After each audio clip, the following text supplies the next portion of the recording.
Mais il faut dire, c'est pas l'État qui gère toutes les institutions financières.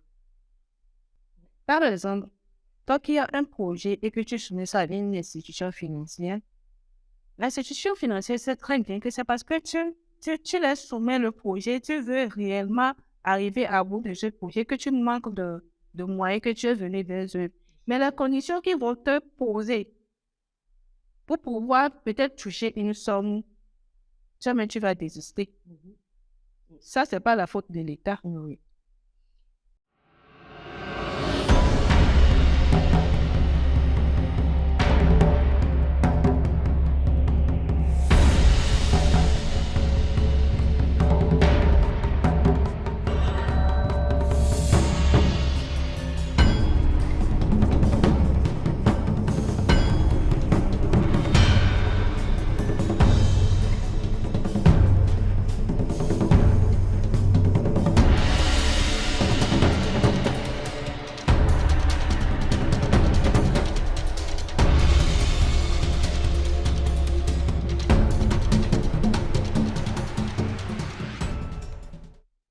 Célébré comme le summum de la mode à travers le monde, le pagne représente l'identité culturelle africaine mondiale. Il est présent partout en Afrique et s'affiche dans la vie quotidienne comme dans des moments exceptionnels avec des variétés de motifs et des couleurs chatoyantes. Nous retrouvons généralement sur le marché les wax hollandais, les childonvi, les uniwax, les woodieux, les bogola et aujourd'hui, chers internautes, nous allons spécialement parler du pagne batik et de la mode. Bienvenue dans notre émission Entrepreneur. Nous sommes sur le plateau de Réa. Je suis avec une jeune créatrice de pagne en batik qui excelle aussi dans la mode. Bonsoir. Bonsoir, Comment vous allez? je vais bien, merci. D'accord, super. Alors, présentez-vous, s'il vous plaît. D'accord. Le nom d'Ado Watemi. En fait, je m'appelle Gada. Donc, je suis créatrice de mode et aussi directrice générale d'une entreprise chez Sebati, une entreprise textile spécialisée dans la fabrication de pagnes batik.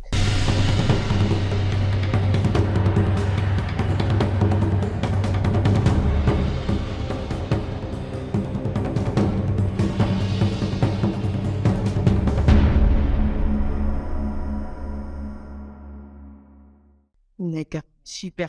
Alors, parlez-nous un peu de votre parcours entrepreneurial. Ok. Bon, déjà, de par des formations, il faut admettre que j'ai eu assez de formations multiples. On va commencer par le secrétariat caissier, juste après l'obtention de mon baccalauréat +2. Et j'ai eu à exercer en ce métier pour un temps avant de me rediriger aussi dans le commerce un peu entre le Ghana, Togo, Burkina Faso, Bénin, tout ça là, complètement. Après ça, je me suis redirigée en bilingue pour suivre une formation d'anglais au Ghana. Là où j'ai eu à avoir mon appart intermediate, mon certificat. Et j'ai aussi suivi une formation en multimédia, programmation en multimédia. Ce que j'ai eu aussi à exercer un temps, soit pour avant de me rediriger complètement dans mon domaine actuel, qui est le batik, D'accord, la fabrication des bains. d'accord. Ok, super. Alors, pourquoi avoir choisi de changer de domaine d'activité? Parce que de programmeuse à créatrice de pagne, c'est C'est un domaine totalement différent. effectivement. Alors, pourquoi avoir choisi ça? Il faut dire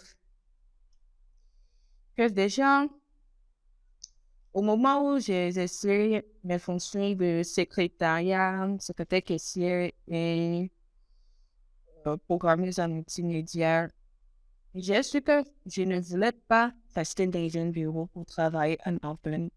Je voulais bouger et je voulais aussi être dans la créativité, sauf que j'ignorais la voie dans laquelle je voulais entreprendre. Et mon business que je faisais entre-temps entre le Ghana, Côte d'Ivoire, comme je viens de le dire dans cette pays, ça m'a aidé à avoir un amour pour le pain. Et comme le Bokola, parce que je vendais le Bokola et le soir. Et là, je me suis intéressée particulièrement à l'art du batik. Je suis tombée amoureuse de cet art qui me fascine tant. Et mes premières expériences, mes premières formations m'ont confirmé une fois que vraiment c'était la voie que je cherchais tant. Et je n'ai pas hésité à l'embrasser D'accord. et à créer mon entreprise en décembre 2021 pour créer la belle marque chez Cétatique. D'accord. Vous êtes aussi dans la mode. Parlez-nous de vos expériences en mode et parlez-nous aussi des défilés que vous avez eu à faire. OK.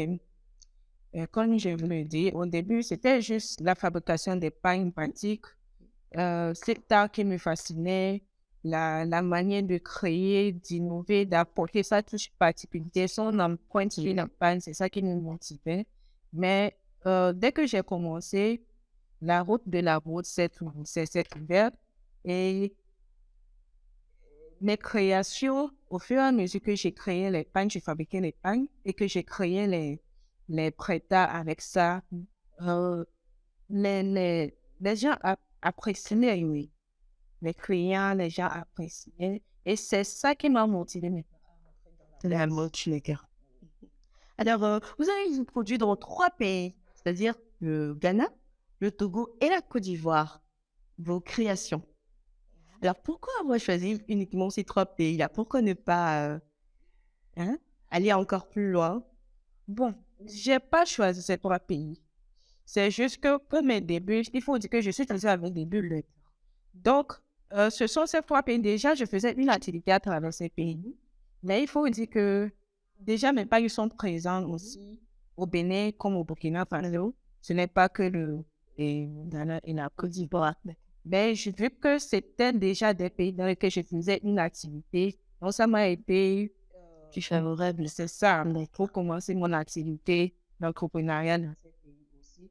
Mais je n'ai pas qu'une vision sur ces 4 ou 5 pays. J'ai une vision au-delà. D'accord. Au-delà, même toute l'Afrique et au-delà de l'Afrique, pour valoriser la richesse africaine, pour valoriser nos produits africains. D'accord. Comme on parle chez ces bâtiments. D'accord. Ok, d'accord. Comment qualifierez-vous le monde de la création du pain et le monde de la mode? Ah, franchement, ce sont 2 mondes liés. Et moi, particulièrement, je les trouve comme des mondes au sens surnaturel. Ah bon? Allez, on aimerait bien savoir. OK. Il faut dire, le monde est déjà bien placé avec tant de talents. Tant de talents. Et si on prend par exemple le Togo, il y a tellement d'artistes, il y a tellement de bâtisseurs, de bâtisseuses, il y a tellement de stylistes, de créateurs, de créatrices de mode qui émerveillent. Et pour pouvoir s'en sortir du lot, il faut vraiment aller à un sens pour creuser, Effectivement. pour creuser une innovation, pour creuser une créativité Intelligent. qui marque, qui sort de l'ordinaire. C'est en ce sens que je dis. D'accord. Alors, le projet le plus fou que vous avez eu à faire dans le monde de la mode? On aimerait bien savoir. Là, je dirais que c'est ma toute première expérience de défilé de mode que j'ai eu à participer. C'est avec le défilé Soling Mode de Cascade et Womé. D'accord. Pourquoi je vais qualifier d'expérience tellement forte? Je dirais, l'organisation a été déjà close. Il devait quitter, l'événement devait avoir lieu un samedi. Normalement, mon premier défilé même que j'ai planifié, ce n'était pas ce défilé.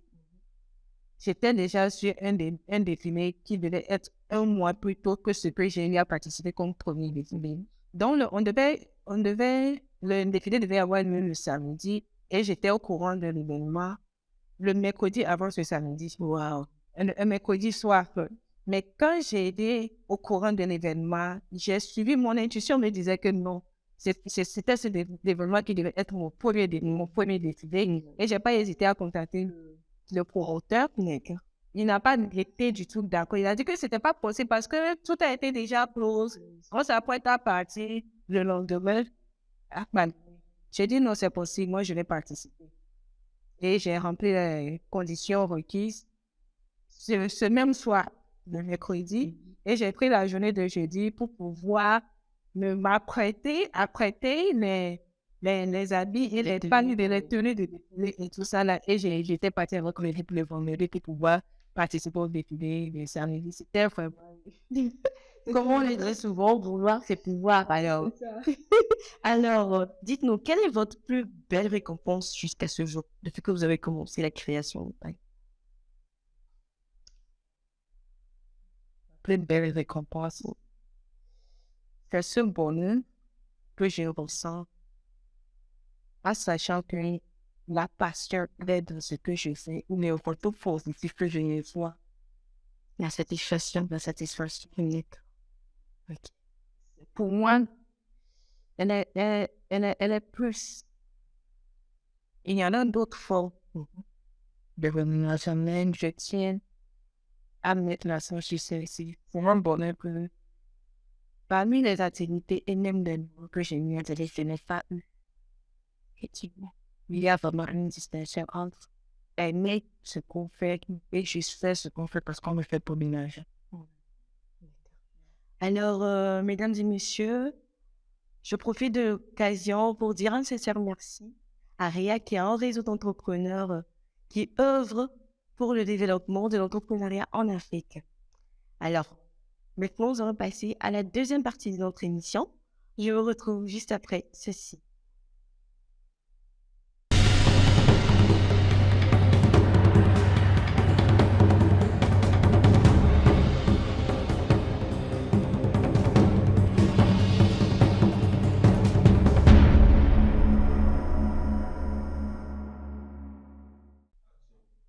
De retour sur le plateau, le thème de ce jour est la création de pain et les activités de la mode est-elle rentable pour les jeunes entrepreneurs africains? Alors, je sais, Batik, j'avais une question qui me taraudait l'esprit depuis le début que je devais te poser. Alors, d'où vient votre inspiration pour la création de pain? Ok. Calme. Mon inspiration, d'abord, ça vient de mon état d'esprit, dans l'autre que j'ai en moi, que j'essaie de mettre cette empreinte sur les packs. Parce que c'est pas un état d'esprit que je peux me permettre d'aller chez tout le monde et en parler. Mais à travers mes packs, je peux exprimer mon mode. Il y a aussi la nature. Quand je vois les créations, la nature, tout ça, je dis waouh. J'essaie de m'inspirer à travers la nature. Et la culture africaine principalement. Les histoires, de nos amis, ça m'inspire. Et bientôt d'ailleurs, je compte donner notre tournure. Les pagnes, un volet qui soit totalement culturel, basé sur des histoires de nos aïeux. Donc, on attend ça avec impatience. Alors, je vois que vous avez amené avec vous quelques pains. Vous pouvez nous parler de ce que ça signifie pour vous? Oui, bien sûr. Si je prends ce pan, ce motif, cela symbolise ça, l'inspiration, ça a été de mon état d'esprit. Et cela symbolise la victoire dans la difficulté. Le rouge qui symbolise un peu le sang, la difficulté, quand le sang coule, c'est une difficulté, c'est un mal, en fait, généralement. Et le bleu souvent, c'est synonyme de paix. Le blanc aussi, bref, ça c'est pour symboliser la paix et la solution dans toute difficulté. Ça, c'est un état d'esprit, par exemple. Ça, par exemple, ok, prenons ça d'abord. Ça, par exemple, ça a été de la nature. C'était juste un voyage sur Atakpa, mais j'ai retrouvé un arbre. L'arbre était si beau. Je me suis inspirée de l'arbre à travers cette couleur et je l'ai matérialisé ici. Et si je préfère raison ce pain, c'est un pain culturel parce que si tu prêtes attention, tu vas voir, tu vois, tu regardes là quoi là? Ça te dit quoi? Là, c'est forme de balsan, je pense bien. Non, ce dessin qui est là, regarde bien, ça ressemble à quoi? Pas une tempeh. Ah oui, mais c'est un des dessins qui ressemble à une couronne. D'accord. Couronne. Ok. Oui, oui. Une couronne. Et ça, je me suis inspirée d'une histoire de Togoville, vu que je suis natif de Togoville. Bon, je me suis inspirée d'une histoire que j'ai matérialisée sur. Donc voilà un peu mes différentes sources d'inspiration. D'accord. Super. Alors, comment les avez-vous est-ce que je suis sûre que vous avez rencontré des filles tout au long de ce parcours-là. Bien sûr, Comment les avez-vous rencontrées? au début, il faut dire que la créativité, en fait, il faut d'abord savoir les connaissances de base avant de pouvoir apporter sa touche particulière. Et cette connaissance de base, c'est rare que les personnes, les aînés qui sont déjà dans le domaine, ils sont un peu réservés. Ils n'aiment pas innover. C'est pas qu'ils n'aiment pas innover. Ils n'aiment pas réellement transmettre le savoir aux générations futures, bien aux jeunes qui s'intéressent de près. Je ne sais pas si c'est peut-être la peur que ces personnes s'égalisent à eux, mais ils sont trop réservés. Ils n'aiment pas transmettre ces savoirs. Donc, je me suis confrontée à ça au début. J'ai eu à me performer à 3 différentes parties. D'abord au Ghana, au village artisanal de Togo, à Pané, pour avoir 2 différentes notions avant d'apporter une touche particulière. Ça, c'est un défi dès le début. Non seulement ça, il y a les problèmes financiers.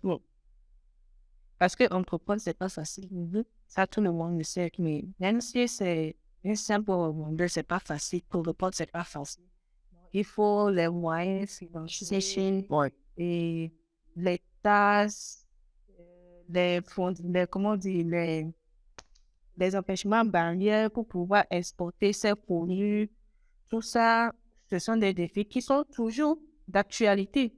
Si j'en parle, ce n'est pas comme si ils sont déjà passés. Moi, que je m'efforce d'apporter des solutions à ça.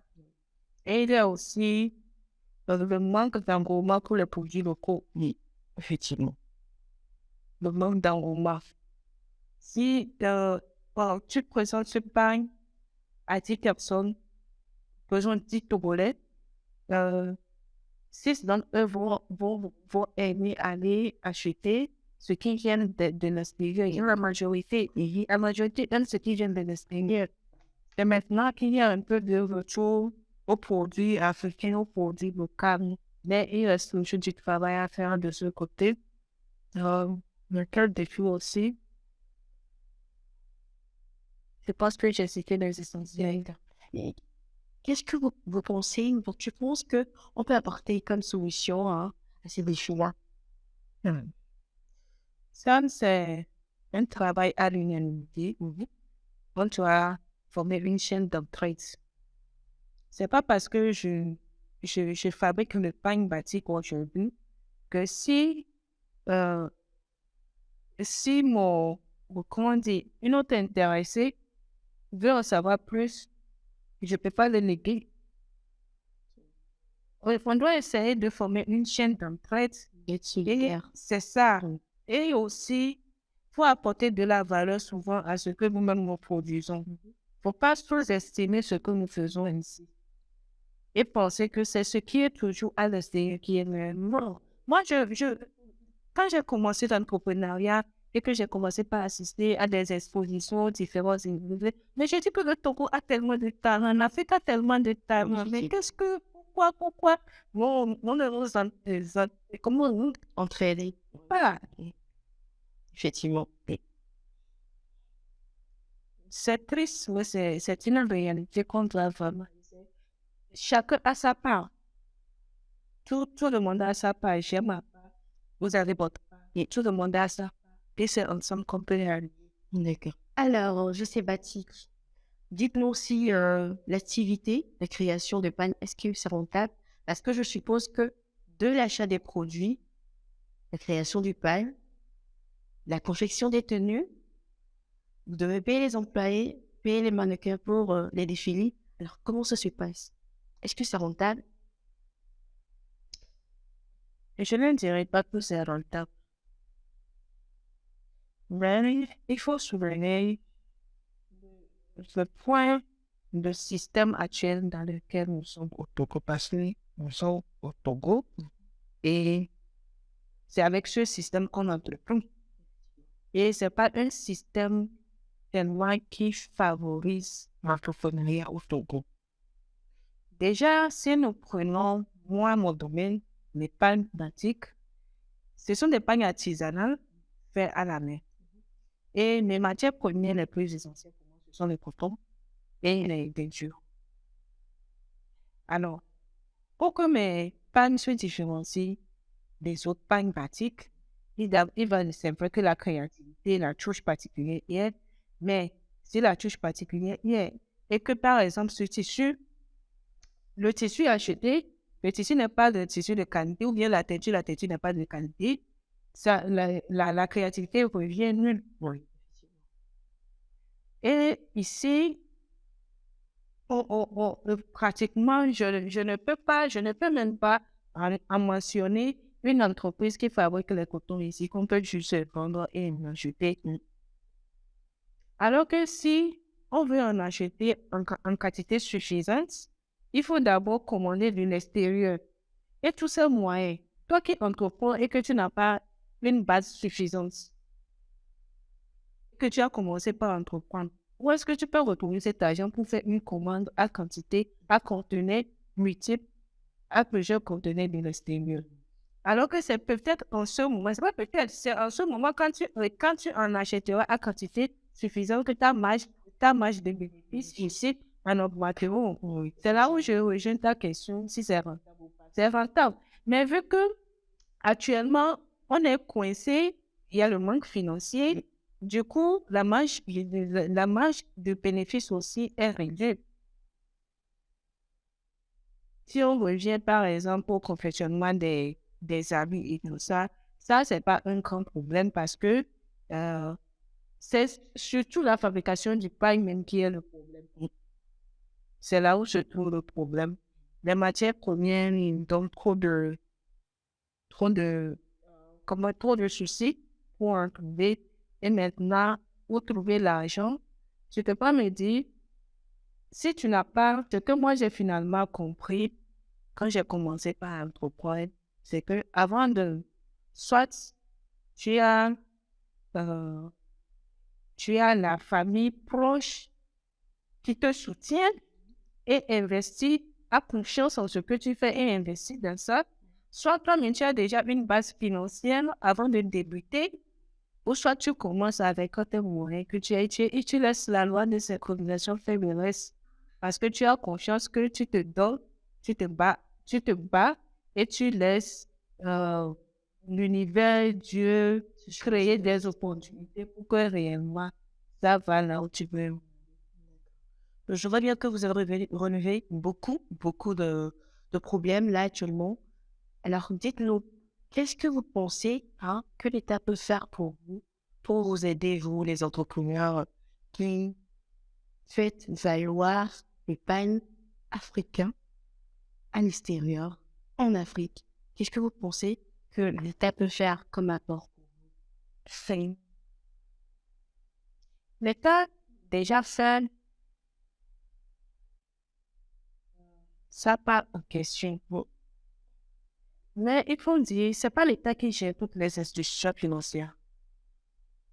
Par exemple, toi qui as un projet et que tu soumets ça à une institution financière, l'institution financière sait très bien que c'est parce que tu laisses soumettre le projet, tu veux réellement arriver à bout de ce projet, que tu manques de moyens, que tu es venu vers eux. Mais les conditions qu'ils vont te poser pour pouvoir peut-être toucher une somme, jamais tu vas désister. Ça, c'est pas la faute de l'État. Oui. Et si nous revenons peut-être aux encouragements, je peux dire que tout dernièrement, l'État fait sa part en organisant des événements de valorisation. Oui, ça, je peux en dire tant. Parce qu'il y a maintenant des événements qui valorisent les produits togolais et les produits africains en général. Et et aussi, l'État aussi a mis en place des systèmes ou bien des subventions. Mais, excusez-moi de le dire, mais je préfère être franche. Il y a des choix, des choix basés sur la famille. Comment dire, comment m'exprimer? Ce sont des subventions que l'État lui a déjà mises en place pour pouvoir aider les artistes, pour pouvoir aider les entrepreneurs à se développer et pour pouvoir arriver à l'autonomie de l'Afrique. Parce que quand l'autonomie togolaise est atteinte, c'est l'autonomie de l'Afrique qui est atteinte. Effectivement. Mais les personnes qui sont sous contrôle de ces champs de subventions, comment est-ce que les gens sont c'est ça. Oui. Il y a un point d'interrogation là. D'accord. Alors, on espère vraiment que ce que vous avez dit arrive aux oreilles des autorités et qu'ils prennent en compte ça. C'est très important. Alors, JC Batik, comment envisagez-vous le futur de votre activité? JC Batik. Je me projette dans la... Et vous? Je ne vois pas qu'on peut parler de panier africain sans se référer à JC Batik. Oh, oui. Et je ne pense pas qu'on peut parler d'une valorisation de la culture africaine dans d'autres occidentaux sans parler de JC Batik. La tournure que je vais donner à JC Batik, c'est une tournure mondiale. Je veux réellement valoriser la culture togolaise, africaine, et maintenant laisser mes empreintes, mon état d'esprit, mon monde, que moi seul, je sais que c'est ce monde dans lequel j'avais, je ne peux pas m'exprimer. Voilà une occasion pour moi De vous exprimer. de m'exprimer. D'accord. Donc, si je n'ai pas perdu le fil de votre question, Oui. pour les jours à venir, dans un futur proche, je vois JC Batik comme une grande entreprise de style et une marque de référence. Quand on parle de la mode, du textile africain, de la valorisation de la culture, parce que je fais de l'art aussi. Et j'étudie d'art et tout ça. Donc, on ne peut pas parler de l'art africain sans qu'il y ait, je sais, dans la liste. Et nous vous soutenons à 100%. Merci. D'accord. Alors, vous avez quelque chose à dire à nos spectateurs, À nos dames et à nos hommes qui viennent nous suivre? Est-ce que j'ai quelque chose à dire? Si je suis une petite phrase, c'est de croire en soi et de faire confiance en son intuition. Si 1000 personnes ne croient pas en nous, nous, notre seule confiance en soi-même fera grandir. C'est tout ce que j'ai. D'avoir confiance en soi, de faire avec les moyens possibles, de ne pas attendre que tous les moyens soient réunis avant de commencer, de faire avec les moyens qui sont disponibles et d'avoir foi que la loi de sécurisation fera le reste. C'est ça. Ok. Super. Alors, est-ce qu'on peut avoir votre nom sur les réseaux sociaux avec le numéro service client de JC Batik? JC Batik, comme tu peux le dire. JC Batik. Sur le numéro 99 54 49 49 77. D'accord. Et aussi, sur le numéro du Ghana, le 233 54 233 54 907, 907, 27, 26. 27, 26. Alors, je redonne le numéro. C'est le 228 99 54 49 77. Et sur le numéro du Ghana, plus 233 54 90 72 72 et 6. Alors, merci, merci, je suis Batik. Merci beaucoup. Et merci à vous, chers spectateurs, mesdames et messieurs. Merci. On se dit à la prochaine. Je suis Claire Bacard, votre animatrice. Je vous donne rendez-vous pour une autre émission. Bye.